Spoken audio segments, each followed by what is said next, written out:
Yeah, this is a triple whammy, and you have oil, you have geopolitics, and you have the virus. And of course, this starts with the virus. In the first quarter, we estimate that oil demand compared to last year was down almost 4 million barrels a day. Wow. So what you now have is a battle for market share in a constricting market.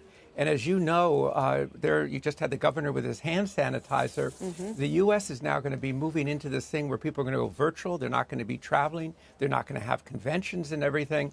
So we're going to see demand in North America and Europe also actually going down, I think, as we've seen it already in China, maybe not as far as that. But this means that this market is going to be very difficult, and countries are not going to be able to make up on volume what they lose on price. Right, because they can't, even if they were to take the price cuts, there's no one to take the oil, basically. So let me ask you this.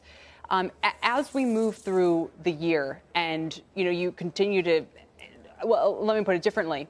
How long can the U.S. oil patch stay productive? I mean, what are we talking about in terms of bankruptcies and a total hit if oil stays down at these levels? Because my earlier guest thought oil might bounce back. Saudi and Russia have to do something.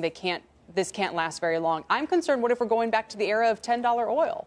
Well, I don't think this can last very long because it's going to hit everybody's finances, including that of the countries.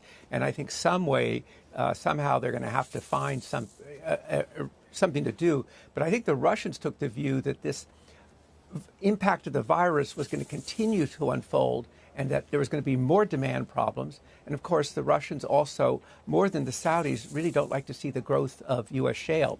What it means for the U.S. shale, I think everybody this weekend spent their time looking at their budgets, slowing down activity, stopping activity. As you say, we'll see bankruptcies. We're going to see some people gasping for oxygen, really trying to survive. So this is a very difficult bracing period for those companies.